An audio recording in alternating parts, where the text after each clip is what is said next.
Okay, we'll call the June 30th, 2026 Planning and Zoning Commission meeting to order.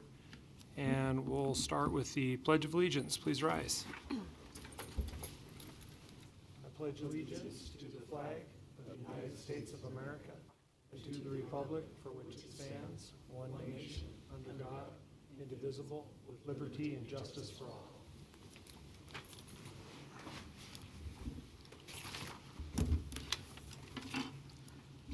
Chris, are you calling roll call tonight?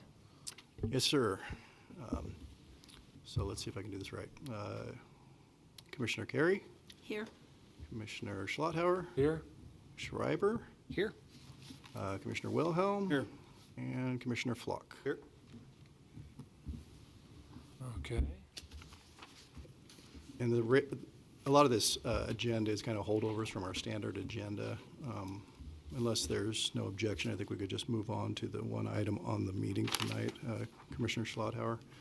Yeah, that sounds good. So our action item is Tamarack Mountain Appeal, file number APL-26-1. And I'll just for the benefit of the commissioners that might not have heard me and the applicants. So what we have tonight is an appeal of an administrative decision. It's a little bit different than our normal hearing process in that the applicants will go first and do their presentation, have some time to explain why they think the ruling of the planning manager was incorrect. And then John will respond, the city will respond, go second, and then they'll have the chance to close. At that point, we'll have deliberation and hopefully come to a decision. What we're really doing is it's the appeal tonight, unless if you had a chance to review the agenda and the materials, it's the appeal of a determination of site improvement requirements for a development happening by application of Mort's Construction. So with that, if there's any other questions as to the process. I have a question, Chris. Yes, sir. Sometimes we're quasi-judicial, sometimes there's more leeway, sometimes there's less. Are we strictly trying to interpret the code, or is there any leeway on the code, or? So what we're doing, what I'd like the commissioners to consider tonight is what the code says and if it makes sense the way it's being interpreted and applied, somewhat of the precedent value of how we've done it in the past, just to consider the evidence as you hear it tonight and then come to a deliberation on your own. The appellant, Mort Construction, would have the right to appeal this decision to City Council, so at the end product tonight, after a decision, we'll issue a decision and a shortened version of a written decision that they can then take and appeal further. So standards, because it is a quasi-judicial hearing, we don't have heavy standards. We want the interpretation to be reasonable and make sense. So if we come up with something that is clearly out of bounds or anything else, then that would be something that would certainly be challengeable. But there's not much more guidance than that other than listening to a common sense application of the code as it's being written and interpreted. Does that help? Okay. And then, like I said, IT in the back is going to, media is going to run the clock for the applicants and us. So with that, it's your guys' show. Thank you. Test. Could we go ahead and pull up the presentation, please? His name. You got the mouse. Oh, okay. Sorry Ross. about that. His name. Yeah, and if you can give us your name and address for the record. Yeah, my name is Tanner Mort. Address is 11837 West Fenwick Drive, Post Falls, Idaho. Yeah, I was debating on just bringing up the PDF just because they're pretty straightforward slides.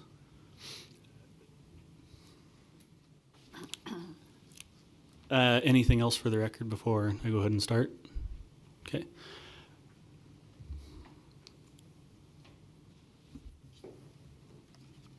Okay.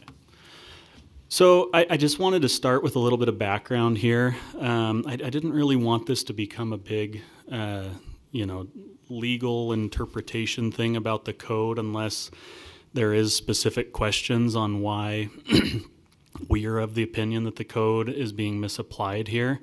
I think that just by kind of focusing here on some of the policy considerations and the practical considerations and issues at hand, and especially the recent amendment to the specific code section at issue. I think that it will kind of offer some guidance here on where the city's current housing policy is at, and a way to approach this problem for all of us.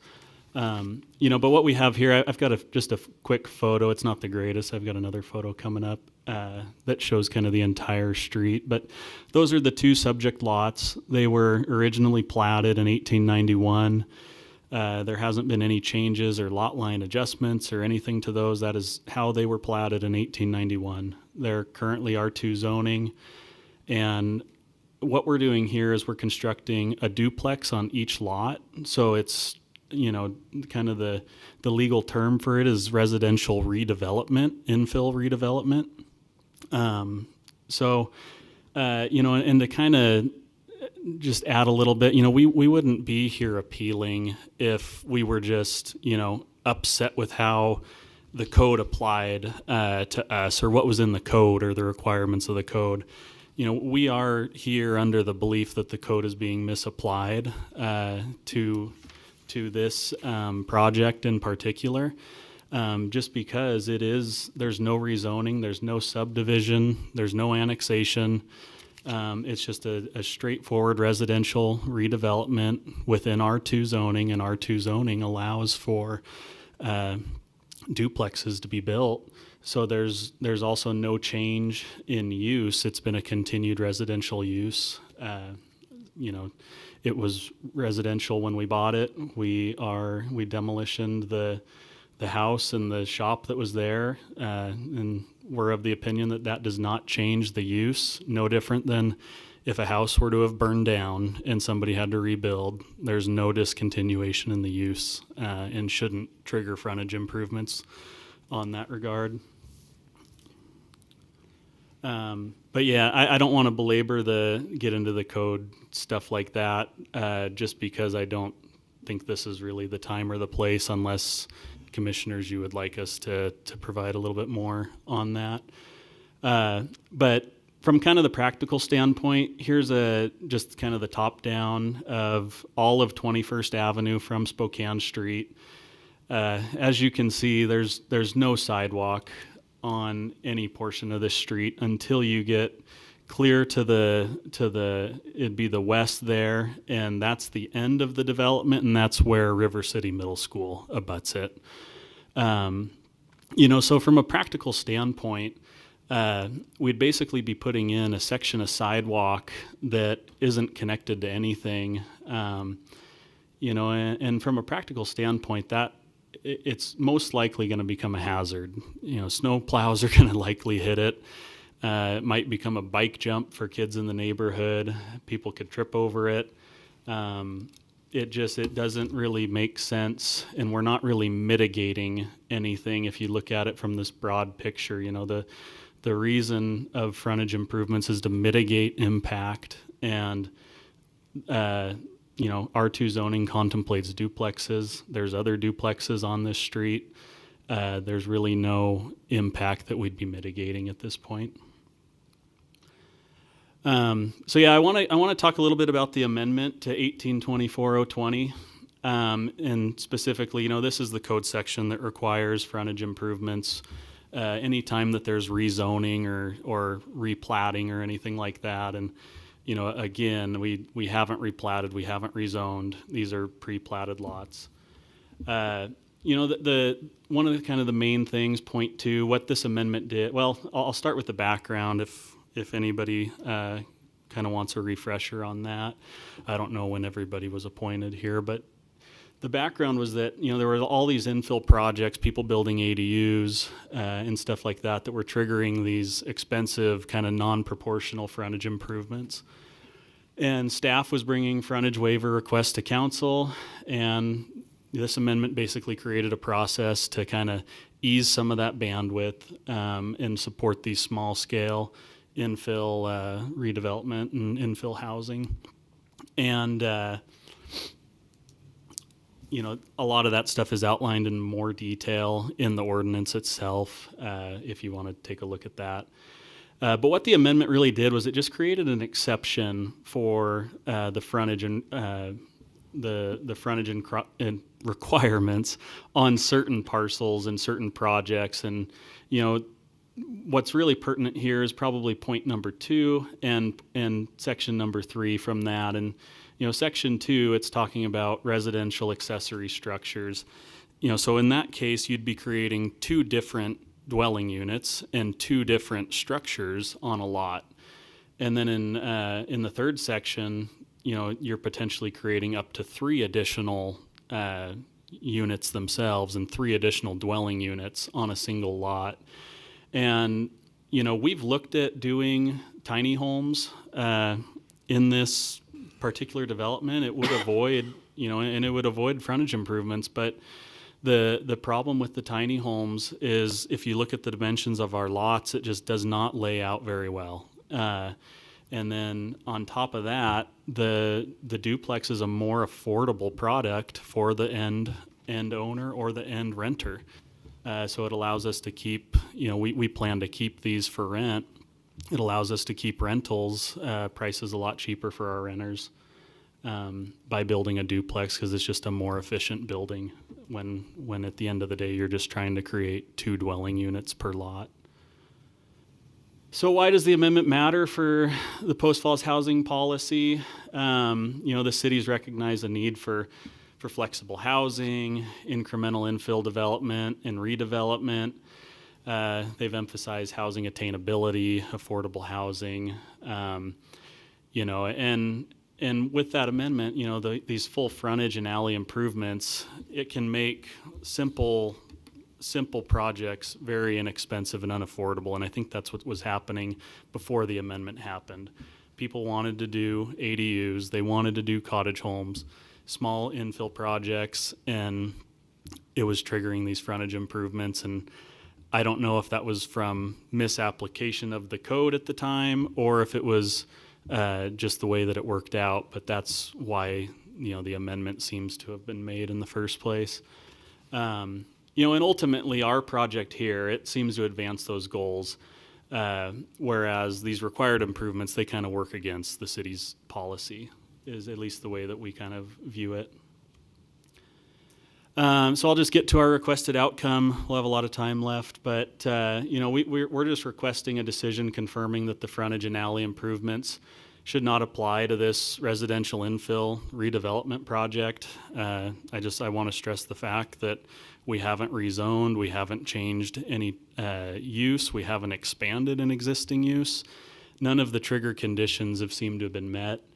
And then under the amendment, you know, if you look at it this way, we're actually, you know, making less of an impact by building 2 duplexes than if we were to go build 3 tiny homes or 3 cottage homes per unit, and somehow that wouldn't trigger frontage improvements. So it just seems a little bit inconsistent. Yeah, so as I have up there, the amendment would protect, you know, up to 3 dwelling units and 3 separate structures on a parcel. This project is only proposing 2 dwelling units and a single structure per parcel. So this project has less development intensity, but is being subjected to more burdensome requirements. So that's kind of the basis of kind of our policy and practical standpoint of you know, without getting again into interpreting the code. I'm happy to go there, but I just don't know if this is really the time or the place to do that unless the commissioners would like us to talk about that. Any questions? Yeah. Yeah. What would it cost to put that alley in that they're asking and the frontage? Just a ballpark. Tyler's more of the number guy. I'm estimating about 40,000. Oh, sorry. Tyler Mort, Tamarack Mountain Homes, 1252 West Mishana Lane, Post Falls, Idaho. And I'm estimating around 30 to 40,000. They would like us to pave from the existing road to and through. That's 150 feet of asphalt, 10 feet wide roughly. There's 1,500 square feet of asphalt. I've been quoted as much, you know, guys are advertising $8 a foot. usually by the time you get all your prep and everything in, you're probably going to be more like 10. So there's close to 15,000 right there just in asphalt, Right. not including curb, sidewalk, gutter, anything in the street. So And you never did a zone change. How did this become R2 then? Just old houses there. I'm not sure when it was R2. There's duplexes right across the street. This is, I'm not sure when the zone change happened, but the lots were platted in 1889. So, I think the packet showed that whole area is R2, but we can ask John when he's up. well, and just to the north of us, that goes to R3.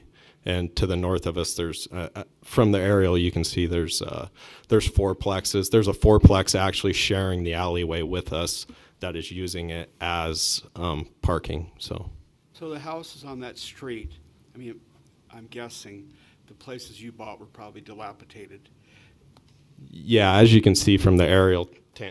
I seen a bunch of cars and stuff around. Yeah, it was almost a mini farm. The house had been added on several times. The other thing was a steel outbuilding, and I mean, we're kind of heroes with the neighbors right now because it's cleaned up. It sounded like they had goats, chickens, you name it there. So The houses next to it, both sides across the street, they're decent dwellings. yeah, they're both used as rentals, but they're in much better shape. I'll give them that. I'll say that. Yeah. There's no frontage done along that street to Spokane. No, sir. How about the alley? No, sir. So you guys would be an island. Yeah, Correct. There is, if you go all the way over here, I don't know if this has a pointer, maybe. Nope, that was the wrong button. Oh, I see. There's a cursor on the mouse. We'll do that. Yeah, if you come all the way over here, this is a duplex here. Yeah. There's a small chunk of alley that's paved here, but it's basically it'd be like basically paving the driveway at that point. But that's the only other alley improvement. It connects to Spokane Street there too. Oh, one more question. So you said 150 feet of asphalt. How much of that is your property? Well, oops, sorry. Our property's the outlined in red, Yeah. so we'd be paving behind 318 there, and then as you can see, there's the fourplex right to the north of us that is using that as a parking area and nothing paved there. So it'd be your 100 feet of frontage on the alley plus the 50. lot next door of 50 feet. Yes, sir. Are you guys part of a big real estate development company out of California, or? No. I was born at Kootenai Medical Center 32 years ago, and I've lived here my whole life. You have your birth certificate? Somewhere. So My mom had to order a new one here a couple years ago. I want to understand right. Originally, this has been zoned, it's 2 lots zoned R2, but has been used as a single family for the whole. Correct. It was. You can see the house was kind of built over both lot lines there, and supposedly I got a little history on it. It was an old. The house was moved from Farragut State Park. It was at like a governor's or a general's house or something from Farragut that they moved there and set on those lots. And so when you pull up the legals, they are two legal lots. I believe they're lot 2 and 3 of, I forget, but they were platted back in 1889. You can pull the original plat and see that they were platted as 2 lots. Is the full length of that alley where you're at passable? Some of those up there aren't very passable. Would they pretty much primarily exit, as we look at this picture, to the left, coming out of there in and out for the egress and That's egress to how your that's how units? I envision. I would envision them exiting to the west. The alley's just tight and overgrown, heading towards the east back towards Spokane Street. And And that's- 2 opposing cars go on that alley? No, that's what it is. No. Absolutely not. Is there any other frontage, 10, 15 feet wide. frontage improvement along 21st Street there, any sidewalk? No. Some people have No. railroad ties as some curb, but And the duplex there, does it have? No. sidewalk? No, there's no frontage there, just the alley.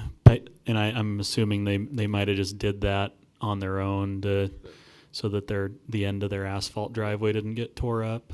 2047 is just concrete all the way out to the street, and then they have a little park. You can see kind of they got a little gravel parking pad there for a third car.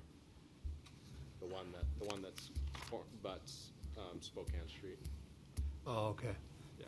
So that's just concrete all the way out to the sidewalk. Believe it or not, I installed the sewer and water on that one when I was about 15. So. So a technical question. Yep. Why are there 2 permits? Because this to me looks like 8 units. I'm not That's sh- just the plat map that they had us submit. So there's 2 permits.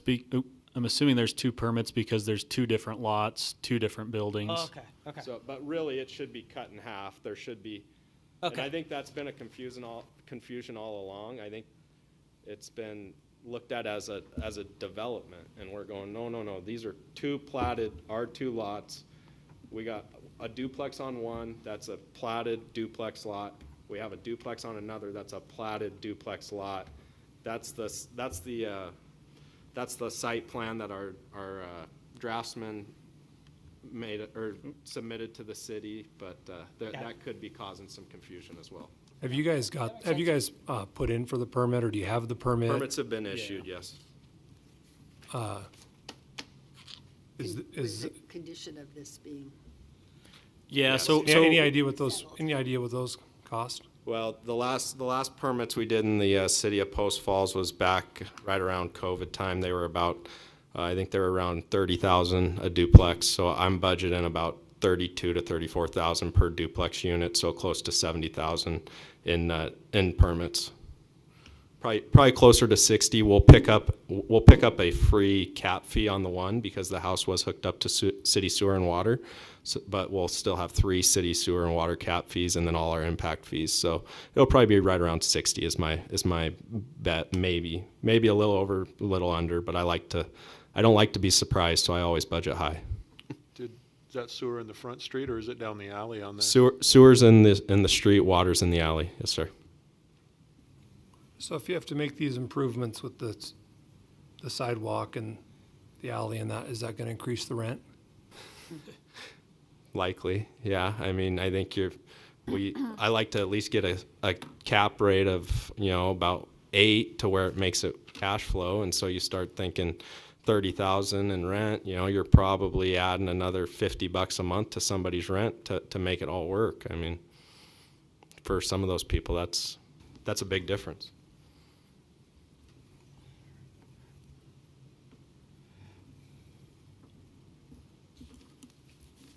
Any other questions or concerns? Not yet. Okay, you guys will have, I believe, a chance to come back up after the city Okay. presents. Yeah, no, thank you. Go ahead. You want me to close out of this, John? Yeah, sure.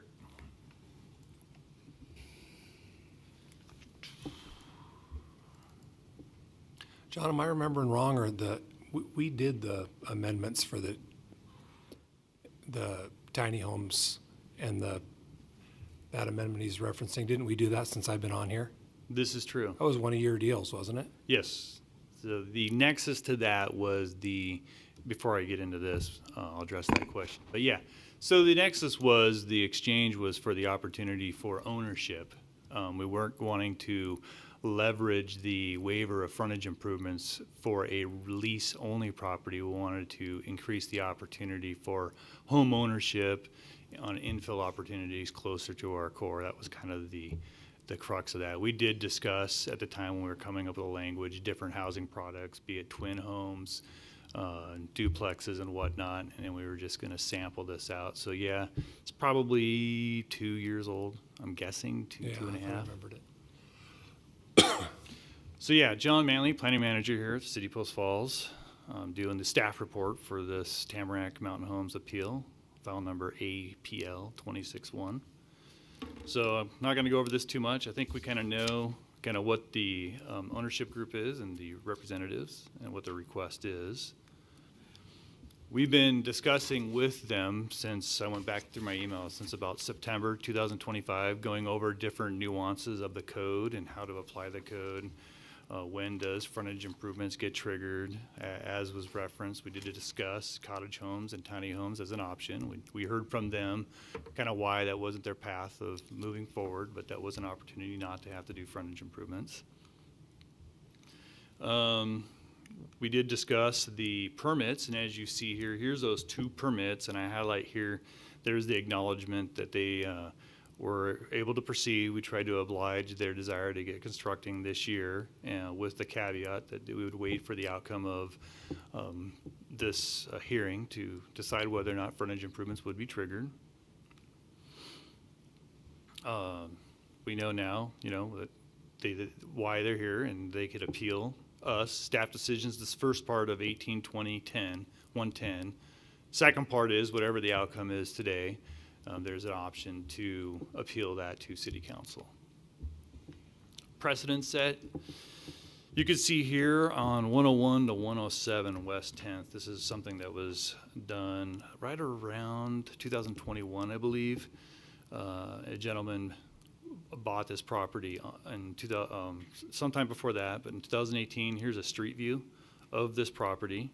And then they put 2 duplexes in coming off the alley, and you can see the 4 mailboxes here. So they did the frontage improvements at this location here on 10th.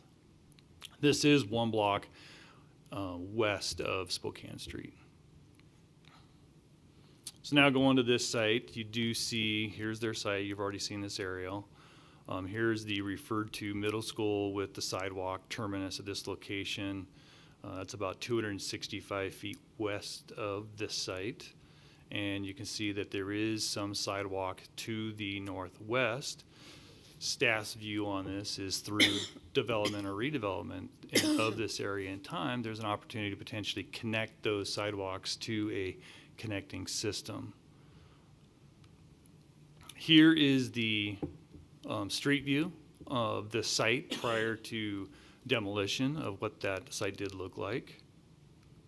Here's what the neighbor to the west, that's his residence. Then I go look at the properties to the east, those single family residents, so you can see the context of the neighbors to this proposal. Once again, there's the highlight of that distance. Here's the zoning. That kind of came up earlier. You can see to the north, there's a bunch of R3, high density residential, and then you see this R2. Potentially through the comp plan, and I'm not saying there's been discussions at this point, but one thing that always comes through comp plans is when we look at infill and zoning, is there an area that warrants being rezoned? So should the R3 extend further south? Should we, if we're looking at redevelopment and housing opportunities, would upzoning an area be advantageous? We haven't asked that question yet, but that's something that could come out of the comp plan. Is there any difference in the frontage improvement requirement R2 versus R3? No, because once you get development above what we would consider a change of use, you're going to be triggering frontage improvements. It's just on site. Our code talks about site plan reviews. That's 3 units or more. So that's where you're doing a asphalt parking lot, you're getting a trash enclosure, you're doing a lot more on-site improvements at 3 units or more. On a duplex, the way we've always interpreted the code is you could still trigger off-site improvements, you're just not getting the on-site improvements as you would like with a triplex. So now you're looking at the zoning districts, as acknowledged by the applicant and staff concurs. The R2 does allow single-family homes and duplexes under the category of a residential use. We do see them definitionally different, though. The single-family home is a single dwelling unit versus we do treat the duplex house as a multifamily house, and then we charge the impact fees as a multifamily unit difference. So they do currently get a little bit of a rebate than a single-family dwelling unit. So we do concede that it's kind of this different use that's in between, like a true multifamily apartment type dwelling that you need to do on-site improvements, but it is more intense than a single-family use.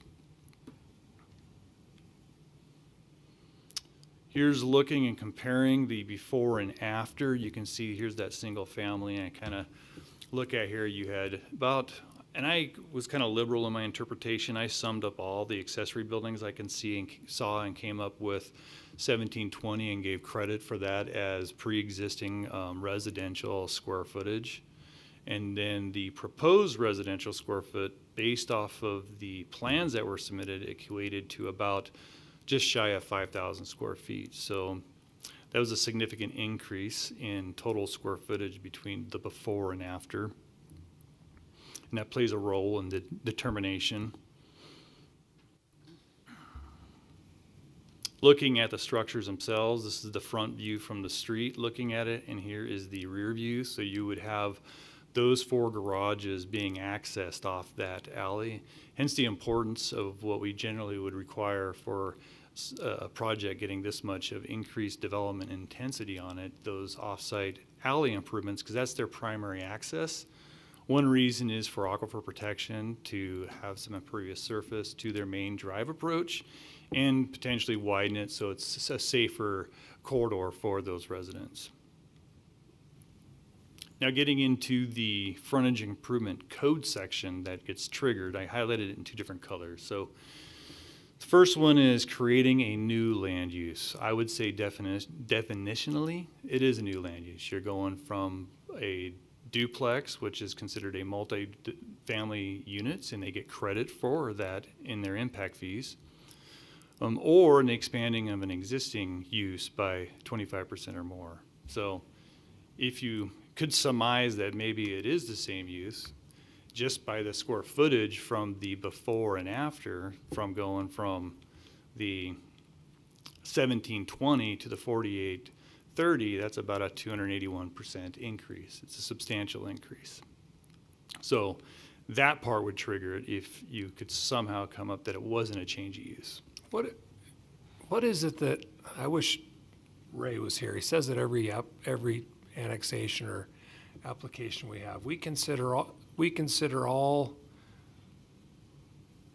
residential units, single-family residential or something like that. What is it he always says? You guys remember? But, you know, don't we consider all these uses to be residential? They're a dwelling unit. So a dwelling unit means a single unit providing complete independent living facilities from 1 or more persons, including permanent provisions for living, sleeping, eating, cooking, and sanitation. So I would say an apartment complex has numerous, could have numerous dwelling units.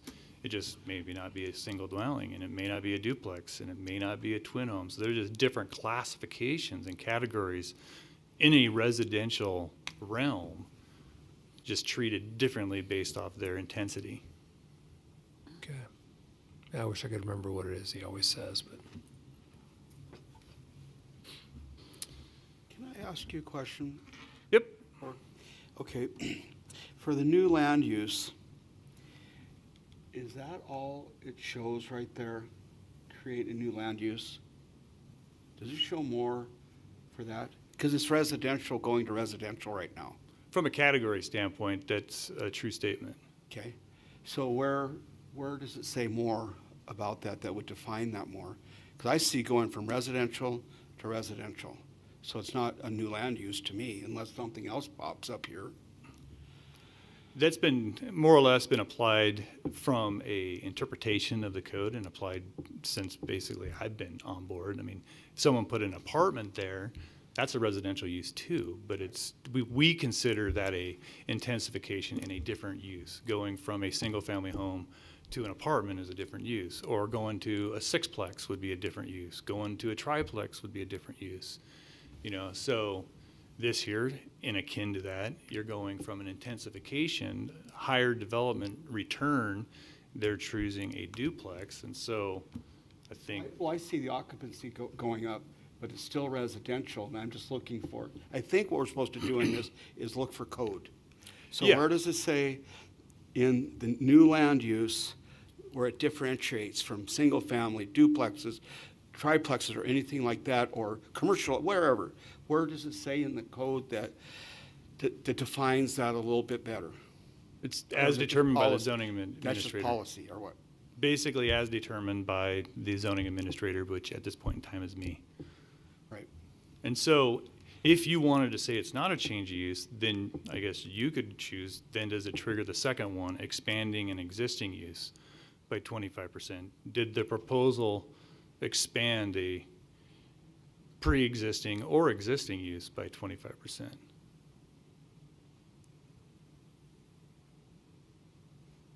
So where staff was at is even if you took one leaning, then the other one triggers it too. So even if, and you couldn't circumvent it by tearing, if you like applied for an addition to your house and let's just say it was a 40% addition to your house. And then, so then it would be, you can't just tear it down and say now we're no longer, it's, The house burnt down there was 1,500 square feet. Could you put a 3,000 square foot home on it without putting frontage on it? no. You could replace in kind. But you couldn't go bigger. If you went bigger, we would trigger frontage improvements. And that triggers with, right there.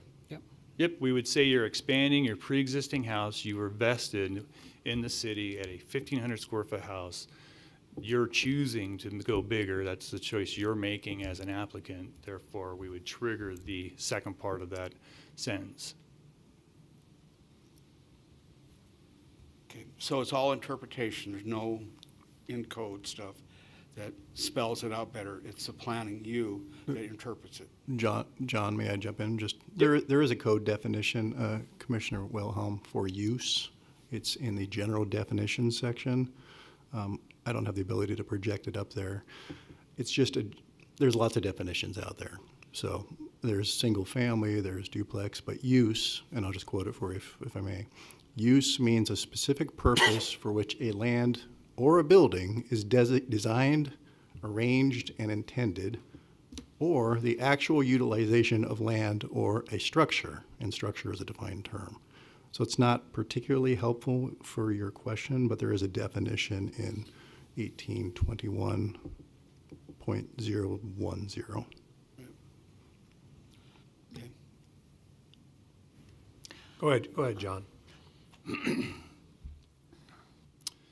So yeah, I think where I left off is kind of on the exception clause. We've gone over that. This kind of summarizes. The exception clause, the thing we did. Yep, for that's for the exception that we went over, that for infill development on pre-existing platted lots, so those would be considered pre-existing platted lots, creating up to 3 additional cottage or tiny homes, once again, looking for the option that they could be ownership more so than a duplex. But when we wrote that, we didn't include duplexes. Nope, we did not include duplexes or twin homes and or townhomes. Through plat or site plan review, provided that, they're not in these areas. So that's what we did there. And then to kind of go over everything here, definitionally, the site is going from single family to a multi-family house having separate dwelling units.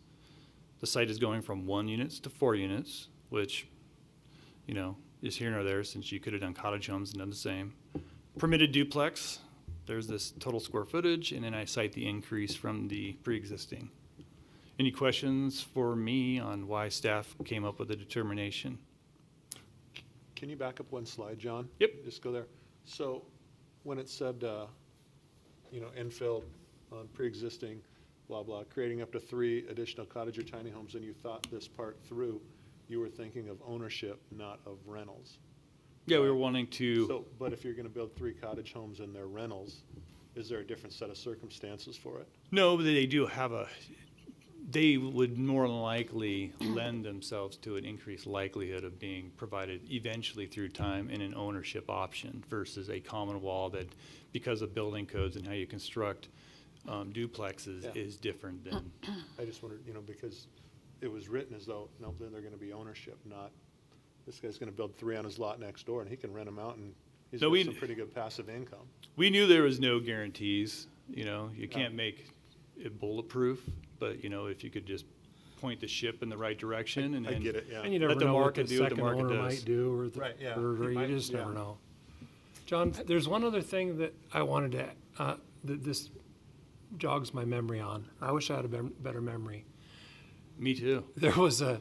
It gets worse For me or for through you? time. It gets worse through time, yeah.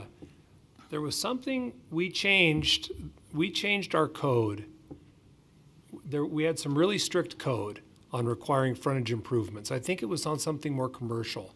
Or maybe there was it was a fire code deal. remember something like But that, we too. wanted to try to give you guys some more, the fire code dictated the rules on frontage improvements for some commercial, I believe. And we made a code change to try to give you guys more power to interpret the situation so that people, a change of use from maybe like a daycare to a school or something didn't necessarily trigger frontage improvements. But I think the building official had his hands tied by the fire code. But we made a change to the code Yes. within the last 2 years so that because our intent, the spirit of what I remember was that we wanted you to be able to say, you know what, that's not really necessary. Yeah, that was a different code section than this. We used to have it a change as defined by the IBC. Well, the International Building Code is not very flexible. There's no room for interpretation on whether it was considered a change of use or not. So what we did is we said add the change of use as determined by the zoning administrator because it gave me more flexibility on some of the things you're Yeah. bringing up or for things That's that what are. it was. Yeah. Yeah. I have a question on the alleyway. Is that public, private owned? I mean, is it owned by the city? Is it This particular one would be, it's a It's public city? right of way. a public right-of-way? So the city is responsible for it at this point, or? Okay, thank you. So you could put 4 cottage homes on this without doing the frontage improvements. 6. No. 6 total. 6, I Yep, thought. 3 yep, each. theoretically, you have 2 different lots. Yeah, you could do, we would treat them each lot as their own independent project. That kind of sucks. So they make less dwellings. Well, we're an imperfect body. But the spirit of what we were trying to do was, Well, I'm It's just, the right direction. yeah. Sure, you know. So wait a minute, what would the maximum density be for tiny homes or for cottage homes? There is no density matter with that. So with cottage and tiny homes, you would be allowed to do based off of, basically, it's an open space proportionality. You have a minimum square foot for a tiny home. You can't exceed 800 square feet. Then you have so much open space and parking. So it's a land consumption game. Okay. And so as long as you can meet parking and you have your open space for each tiny home, you can do that. We have 2 different caveats for both cottage and tiny homes. You can do them either on their own individual platted lots. You could do it through 3 detached tiny homes and have it for lease for some time. And then it's set up, so if somebody wanted to condo plat that down the road, you could have those for ownerships down the road. Okay. But that's kind of why we went down that path with cottage and tiny homes, because they tend to be smaller structures. The square footage, because they're capped, like a cottage, we cap them on 1,200 square feet on the main floor, and you can only go up to 1,400 square feet per unit. So you end up, in some ways, if you're doing by a price per square foot, it can lead to cheaper, but not necessarily, because from what I've heard, you get to some point where there's diminishing returns, where your cost per square foot goes up. So, I mean, we weren't naive to that aspect either.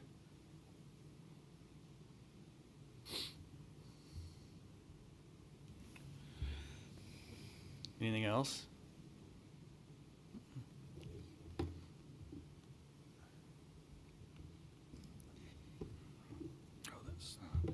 okay, Chris, so we invite the are we appellant back up? I had just one more question. Oh, For go ahead. John? Sorry. I didn't quite get enough steps in D either, so this helps. At least you're not moving the podium versus Rob. Yeah. On this alley, this is a single lane alley. Where's the code authority saying that they have to build all the way to that other street?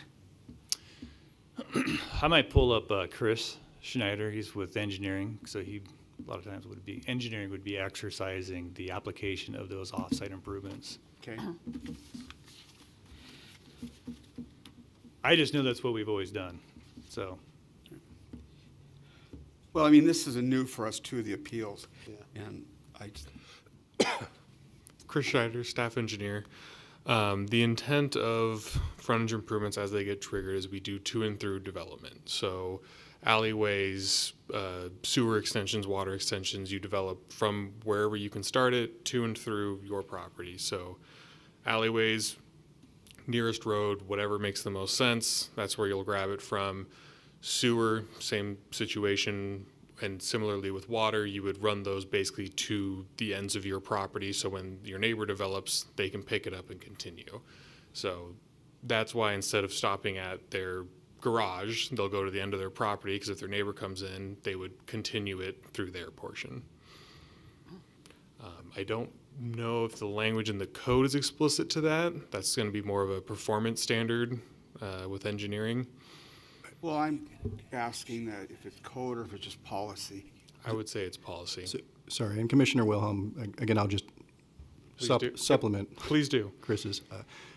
The applicant had that in their appeal part of it. There is a citation, 182420, subsection H, has to do with surfacing for residential properties.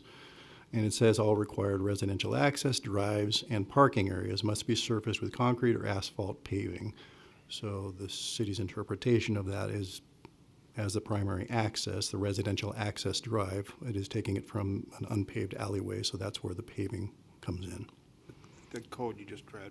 Yeah, 1824.020H. And I know the appellant disagrees with that interpretation, but they have the citation in their material, so I thank them for that. Okay. Thank Okay, you. thank you. Okay, you guys can come back up for, how long do they have? I believe they have another 10 minutes Okay. if necessary. Do I need to repeat No, my name? We know who you are now. Yeah, just a few things I wanted to bring up. I'll start with the most recent. Our interpretation on that code of the one that Chris just cited, I actually put together kind of a reference packet here. If anybody's, I'll pass them out in a minute. But you know, our position on that is it's talking about driveways. Well, a driveway doesn't it doesn't include the public alleyway. A driveway is your property, at least the way that we look at it. And, you know, I didn't really want to get into code interpretation, but Commissioner Wilhelm seemed pretty interested in it, and I think I can clear up a few questions, hopefully. No. No, is there, can we bring it up here or just read it to us? We can bring up the code online if we want to do that. It's being recorded, and so anybody that, it has to Gotcha. be visible for anybody. So, you know, the main point I wanted is John had that. Explain it. Yeah. So John had that slide where he was citing 1824.020, and it said, you know, a change in use or an expansion of an existing use. Well, if we go down to, it is 1820.130, site plan review. Site plan review, it doesn't really define it, and there's really nowhere in the code that does define it. I've looked it all up and down, but under site plan review, it kind of draws a parallel, and it says establishment, so establishment of a use, establishment or location of any permitted commercial, industrial, public, or multifamily residential 3 or greater units. That's one of our contentions here is in site plan review, it calls multifamily 3 or greater units. We're not doing 3 or greater units here. We're doing 1 unit per property with 2 dwelling units per structure. And then expansion, it also has, so it'd be 1820.130, section A2. It talks about expansion of the total floor area of an existing structure greater than 25%. So we have this parallel language, and there we're talking about expansion of an existing floor area of an existing structure. So here we don't fit under that one either, the expansion of use to trigger frontage improvements, because we're not expanding any existing floor area of an existing structure. We're creating two new structures. So that's why, we think if that section is even applicable and triggered at all, it's under creating a new use. The city has said that we're creating a new use because we went from residential to vacant back to residential, and that created a new use. Well, that produces a pretty illogical outcome when somebody's house gets burnt down in a fire. They have to demolish it and rebuild. Now they're triggering frontage improvements. So that's why we were interpreting it this way in light of the site plan review section, because it seemed like it gave us a little bit of insight as to what the code means in that other section. I don't know if that kind of answered some of the questions you had. Yep. The other thing, they had brought up the definition of a duplex there. If you look at that definition, it says a duplex is a multifamily house. Well, that's pretty obvious that a duplex can be a multifamily house because two different families can live in a duplex. But if you look at this other section of the code here that I just told you about site plan review, it says multifamily residential, 3 or greater structures. It seems to me that would at least be my position of where we fall on whether a duplex converts something from single family to multifamily. The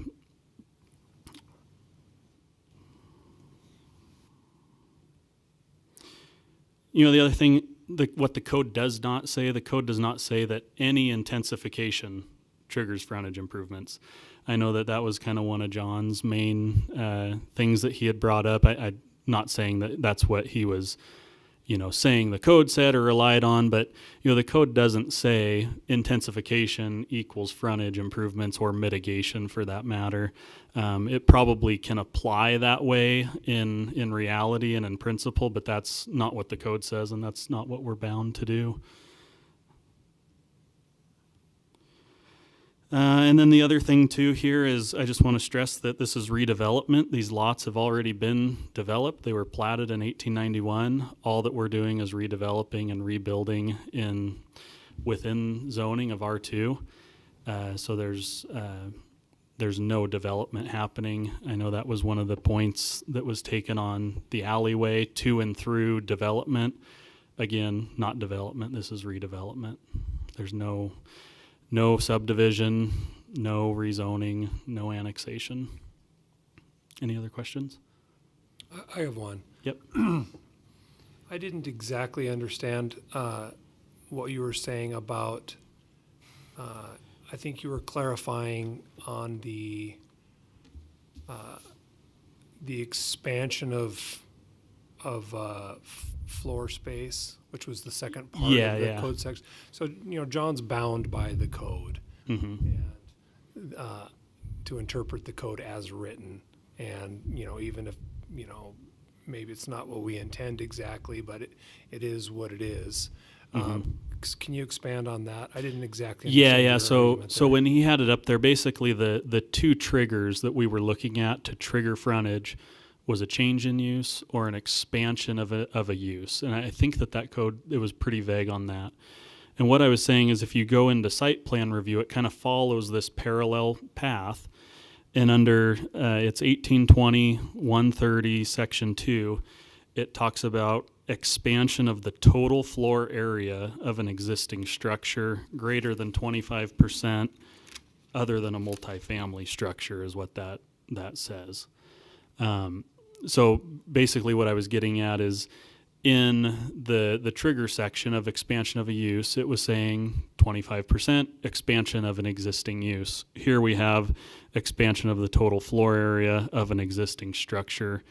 And some of that was triggered on, if you go back to I'm probably losing you here at this point because you can't reference it or look at it in front of you. But it's, the whole site plan review that leads into that.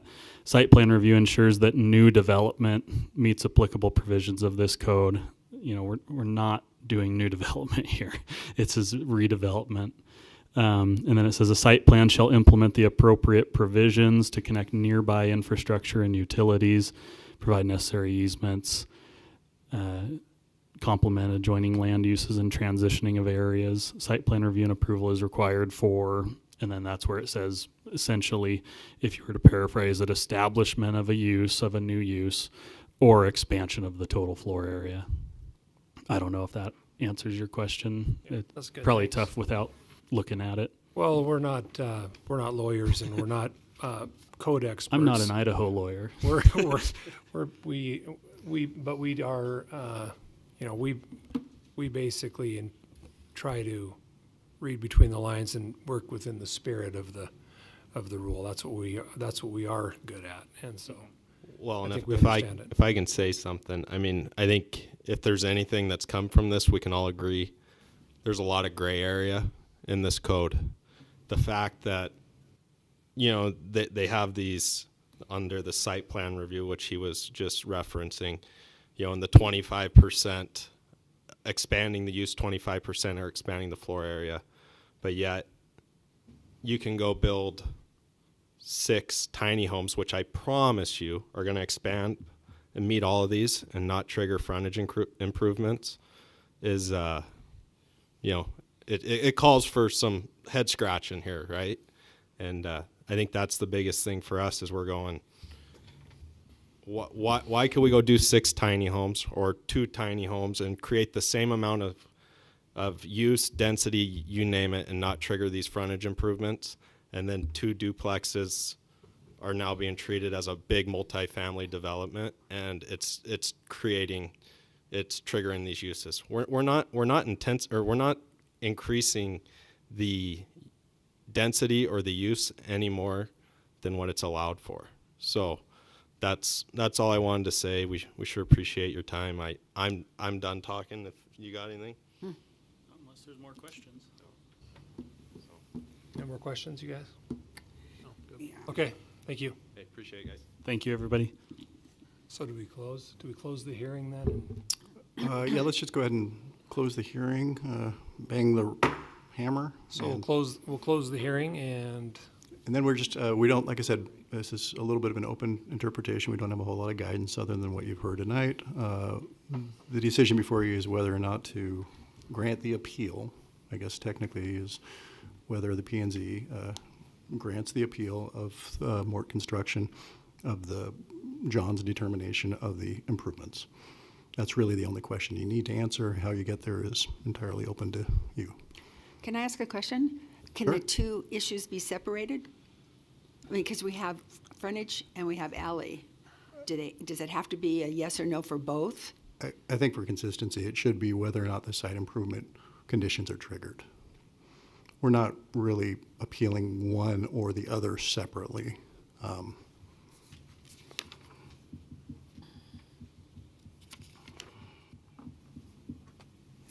Under the relief requested, they gave us, the applicant gave us a couple of different routes. Well, I think, and again, I'll defer to how you folks want to get there, but I think it might be an inconsistent result to say that the site condition improvements are triggered in one instance and not the other when they're all generated from the same language. Does that make sense? Yeah. It all comes from whether or not site improvement requirements are triggered, yes or no. If we say, yes, they are, but we don't like the alley improvements because we just don't like that, I would suggest that that might be an inconsistent decision. Well, like, Frontage is a different code than the alley, isn't it? They're all triggered by the same enabling clause, Commissioner Wilhelm. Okay, If so, we found that the alley code was ambiguous on what they said, then we could go along with the motion not to split them up. Sure.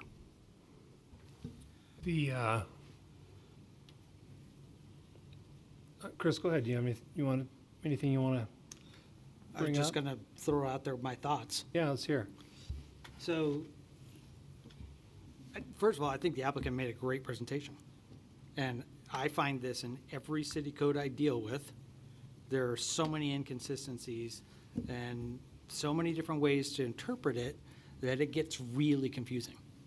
And you could read one section of code and it says, defines a duplex one way and another section defines it a totally different way. I think in our code in particular, it's actually pretty clear. And here's why I think that. when you look under zoning and you look under the official bulk and placement regulations table, it lists out the uses. And the uses under residential, single-family home is one. The next one is duplex, and then it goes down from there. It goes into townhomes and cottage homes and tiny homes and multifamily and all these other things. If this wasn't a change in use, then you could do a duplex in the R1 zone. Well, it wouldn't be the right because the single, zoning. well, but I'm just saying that if it wasn't a change in use, then it would be, it's the same use. So you could put it in R1, you could put it in R3, you could put it in anywhere that a single-family home is, now that is the use. Okay, so that's how our code specifies it. I don't see it as specifying single-family and duplex as the same use. So therefore, I think it is a change in use to go from a single-family historical to the duplex now. And in terms of the intensification of a use or the expansion of a use, I think that's really clear, and that here's what was there before, 1,700 square feet plus or minus, 4,000 square feet is proposed. That's more than 25%. I don't see that as being even arguable. I understand what they're saying, because now you have this inconsistency that you've got cottage homes and tiny homes that would be allowed, and they're much bigger than that when you add it all up.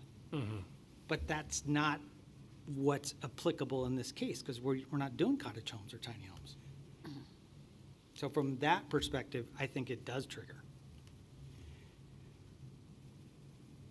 Yeah. Well, I tend to agree partially with what you're saying. And I think this is probably where the staff really didn't have a lot of leeway to make a decision on this, is the increased square footage. The code's kind of, I assume that's what they are getting at with the code. That's not as arguable. And so I think that's probably where their hands are pretty well tied. I don't know that ours are, but I believe that's probably where theirs were tied in, the reason that we're here. Well, the other point I want to make too is I hate when we force anyone to make an island out of a sidewalk or a street. Well, But we do it all the time. And it's Yeah. kind of like the typical method, piecemeal method of developing the city. But that's the only way we eventually get Exactly. continuity on a street or, I know some cities allow you to bond for those future improvements, or they create latecomer fees for everyone else that benefits from what you've done, but we don't do that. And the only way we do it is you're developing to your property. Yeah, what do you think about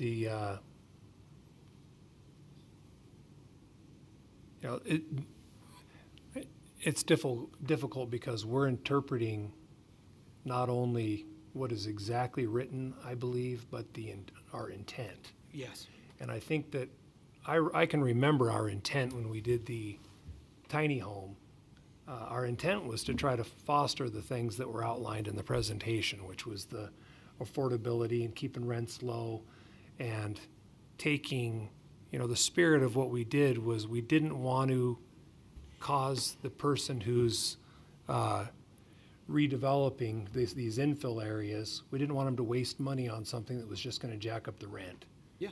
And that was the reason that and I think it was John's idea, actually. He presented it. It was staff's idea to present this on the tiny homes and the cottage homes. it was to encourage ownership, and that was less cost. Yeah, exactly. Yeah, it was less cost. It's less cost all around. Yeah. And so that was, I believe, what we were working towards there, and the spirit of the rule. But I mean, when you do these things, it's difficult to capture everything that when you change the code, This one's really difficult. John had an excellent presentation. The appellant had an excellent presentation. The issue with the cottage homes, tiny homes, to promote some affordable housing in the 2.5 years I've been on here, affordable housing, affordable housing, affordable housing, ad nauseum. You know, just, no. I mean, his permits are, what do you say, $30,000 each for these, just to get each duplex in. Then another 40,000 around the whole thing. I see where the city's coming from. Well, these are our rules, this is what we do. This will be an island though, and will it say that these other houses will come down in the next 10, 20, 30 years, ever? You know, so this is a hard one. We allowed John, can I ask you a question? Are we allowed in this part? Commissioner Flock, it's probably best not to, if we open up the Okay. questions back and That's why, forth. No, yeah. and So, not being on here, you know, when you guys semi-rewrote this thing, would this trigger that we're talking about, was it the same 3 to 5 years ago? Triggering frontage improvements? Well, Was it exactly the same as it is written right now? we were, No, and what I'm saying is were those triggers in place back then? There was- So we weren't reinventing the wheel. It's been known all along, you know, just to put it out there too, that this part hasn't changed, although we're trying to be progressive and move forward. But this isn't a surprise. The part You that know, changed was the cottage tiny home. Cottage, exemption. just For the it cut would to be- right in it the was an cottage ex- homes. we and the recognize, push, we yeah. recognize the imbalance between value and cost. We weren't getting a lot of value out of the costs that we were putting on these people. And so the city, you know, wrote this or the staff wrote this and presented it to try to help out with affordability. And so that's what we approved, was a rewrite of the code specifically for the cottage and tiny homes, because that's what we were working on as a new code section for those. And so that's what, we didn't address the whole code. Yeah. We just were focused on those because that's what we were working on at the time. Because we didn't have ordinances for them before that. There was no need to look at a duplex then. Yeah. It wasn't a total rewrite, it was just, we were looking at the tiny home, cottage home stuff. Okay. Well, I don't look at the new land use as being new land use. It's residential. The expansion of existing structures, well, how do you look at that? They're gonna be gone. God dang.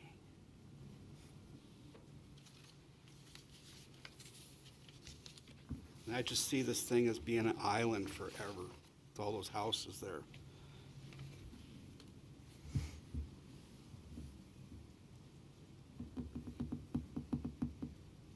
Well, for me, I mean, I personally, I like frontage improvements. That's a goal with our community, is when new things go in, regardless of what's around, they do frontage improvements.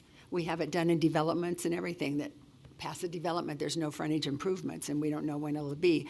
But that's something we were trying to get within our community everywhere. I do disagree with the alleyway, because I think that that's it's a city-owned, or it's not personal, you don't own the alley. And I think if an alley is going to have to be done, it should be everybody in the or on using that alley contributing, however it has to be. Just like if they were putting in sewer or something, you have to pay for your part, your hookup. So that's why I was wondering the separation. I have a problem with requiring the alley done.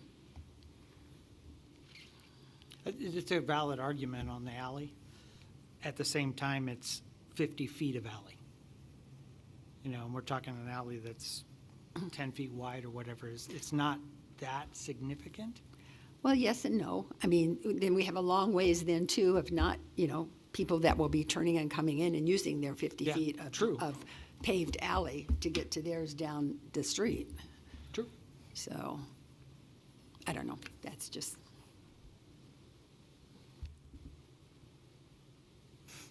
Well, I can tell you this, if a code clarification was brought in tonight, and based on everything that we've focused on for the last, like you said, it's affordable, attainable housing, workforce housing, everything we've focused on since I've been on here for whatever it's been, 6 or 7 years. We've focused on that, and that's been the spirit of what we've tried to do.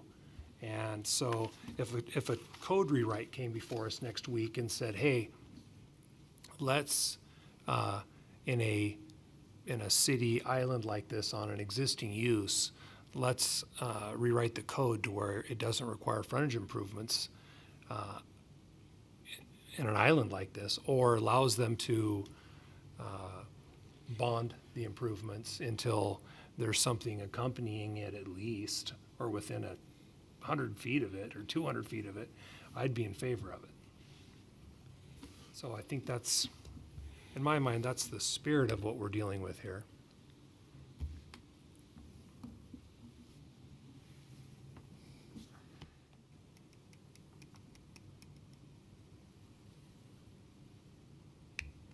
So what do we do now? Do we take a vote on whether we grant the appeal or deny it? Yeah, what I'd like to see from the commission, it sounds like the deliberations are concluding. Probably a motion to either grant the appeal. I suppose we could grant the appeal in part if you wanted to bifurcate the issues on this sidewalk issue, or deny the appeal, which leaves it as the status quo with John's previous determination. So we need a motion to either. Yeah, and then we'll follow up with just a written decision. It's not going to be as belabored as our reasoned decisions or anything else, since this isn't, a written record really isn't required in an type like this, but we'll prepare one, and that'll be the final decision upon which a further appeal could be taken. So a motion would be the appropriate way. Would anybody like to make a motion? Okay, so how would we move, say if I wanted, I don't know how to word it, if it's an acceptance, or yes, or deny the appeal, because I would approve the appeal, deny the appeal on the frontage, but approve it on the alleyway. Well, you could make a motion to approve a portion of the appeal. Can I do that? Just, I move to approve the frontage portion of the appeal?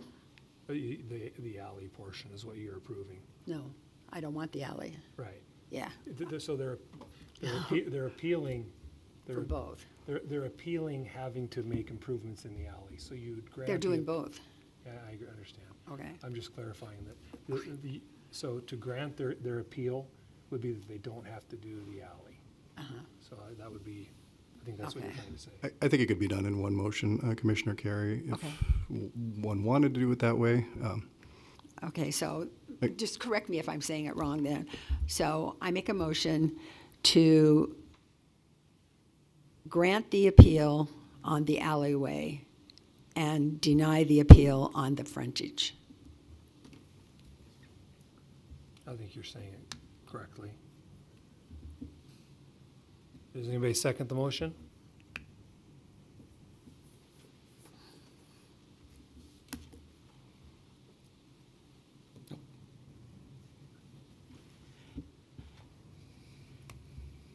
Okay, we have a motion but no second. Dead. Does anybody want to make a different motion? I would make a motion to deny the file number APL-26-1 on the basis that it is a change in use and it is an expansion of an existing use. Okay, we have a motion. Does anybody second it?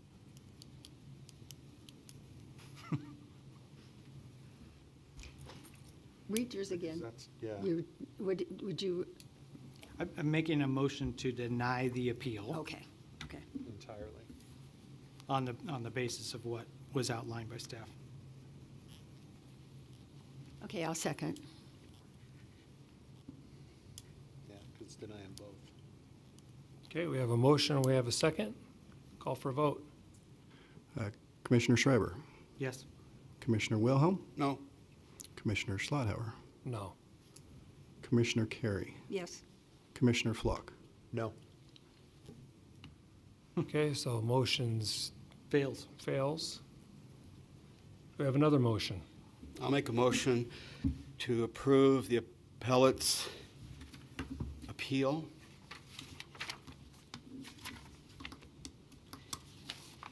that it is not a new land use. It doesn't meet the code requirements that they were defining. Okay, we have a motion. Do we have a second? I'll second. Call for a vote? Schreiber, No, Wilhelm, Yes. Schlauer, Yes. Carrie, No. Flock. Yes. Motion carries. So the appeal is granted. Appeal's granted. Is there anything else?